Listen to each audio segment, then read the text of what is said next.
Hi friends, இப்போ நம்ம Pandya stores பார்க்க போகிறோம். பாண்டிய ஸ்டோர்ஸில் நம்ம கதிர் இருக்காரு. அவர் வந்து ராஜியங்கம்மா ராஜியங்கம்மான்னு சொல்லி கேட்க, கோமதி அம்மா இருந்துட்டு இப்போ தான்டா மடியில் வச்சிருந்தேன், அவுத்து விட்டுட்டேன்டா அப்படின்னு சொல்லி கலாய்க்குது. நீ என்ன கலாய்க்கிறேன், நீ நான் அப்புறம் கவனிச்சிக்கிறேன் அப்படின்றாங்க. ஏன் உன் பொண்டாட்டியை பார்க்காம இருக்க முடியாதான்னு சொல்லிட்டு வம்புலுக்குது. தாயா நீ தாய் கிளவி பேய் மாதிரி பேசுகிற நீ அப்படிங்கிற மாதிரிச்சு. கடைசியில் வந்துட்டு சும்மா கிண்டல் பண்ணாதமான்னு சொல்லிட்டு இவங்க கிளம்பி போயிட்டாங்க. போனால் எங்கே கூப்பிட்டு போகிற நில்லுன்னு சொல்லி கேட்க, சர்ப்ரைஸாக கூப்பிட்டு போகிறாரமா. கடைசியில் திரும்பி பார்த்தோன்னே கோச்சிங் சென்டர் கூப்பிட்டு போய் விட்டுருக்காங்க. நீ ஐபிஎஸ் ஆகணுங்கிறது உன் கணவன் சொன்னதுக்காக தான் நம்ம வந்திருக்கோம் சொல்கிறாங்க. அமௌண்ட்டு கட்டிடுங்கன்னு சொல்ல எவ்வளோ அமௌண்ட்டுன்னு கேட்குறாங்க. கேட்டோன்னே நான் சொல்ல மாட்டேன் அப்படின்றாங்க.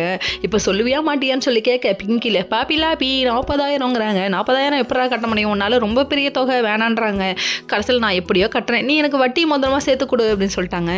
இங்கே ஒரு பக்கம் சொல்லிட்டு கிளம்ப, அதுக்கப்புறம் பாண்டியன் ஃபோன் பண்ணுறாருன்னு கடைக்கு போனால் அங்கே திட்டுன்னு திட்டுறாரு. எதுக்கு திட்டுறாரு, ஏன் திட்டுறாரு, எதுக்காக திட்டுறாருன்னு ஒன்றுமே புரியல நம்ம கதிருக்கு. வீட்டுக்கு வந்து ராஜுகிட்ட விஷயத்த சொல்ல, அதுக்கெல்லாம் காரணம் நான் தான் பெருமையை சொல்கிறாங்க. பார்த்தது எருமை வேலை, இதில் என்ன பெருமை அப்படிங்கிற மாதிரி ஆயிடுச்சு. எங்கள் அப்பாவை பார்த்து அரசியல் நல்லா வச்சுக்கணுங்கிறதுக்காக அப்படி சொன்னேன். கடைசியில் நீ என்ன குடும்பப்படுத்துறதா எங்கள் அப்பா நினச்சிக்கிட்டாரு போலன்னு சொல்ல, சிரின்னு சிரிக்கிறாங்க. சிரிக்கிறியாடா சிரி, நல்லா ஒன்று பெட்ரோல் ஊற்றி எரிக்கணும்டா அப்படிங்கிற மாதிரி இருக்குது ரியாக்ஷனு. என்னடா அது எல்லா பக்கட்டும் நம்மளை குத்துறாங்களேன்னு ஃபீல் பண்ணுறாப்ப. சரி விடுங்க பார்த்துக்கலாம். ஒரு பக்கம் நம்ம மீனா இருக்காங்களே, தம் புருஷப்பட்ட கடன் எப்படியாவது கொண்டு போய் சேர்த்துடணும்னு சொல்லிட்டு லோன் சீக்கிரமாக வேணும்னு ரெக்கமெண்ட் பண்ணிகிட்டு இருக்காங்க. இங்கே லோன் விஷயத்துல தான் பிரச்சனை வரப்போகுது. வீடு தேடி வாலண்டரியாக வாங்கி கட்டிக்க போகிறாங்க. சரி விடுங்க, இது ஒரு பக்கம் இருந்தாலும் நம்ம முத்து இருக்காரே, முத்து அதாவது சின்ன புள்ளப்பாண்டி பெரிய புள்ளப்பாண்டி எந்தெந்த இடத்தெல்லாம் ஆக்கிரமிப்பு பண்ணியிருக்காங்கன்னு பார்த்தா, குன்னக்குடியில் உள்ள முக்கால்வாசி இடத்த அவங்க தான் ஆக்கிரமிப்பு பண்ணியிருக்காங்களாம். அடேங்கப்பா, இது தெரியாமல் போயிடுச்சே. உடனே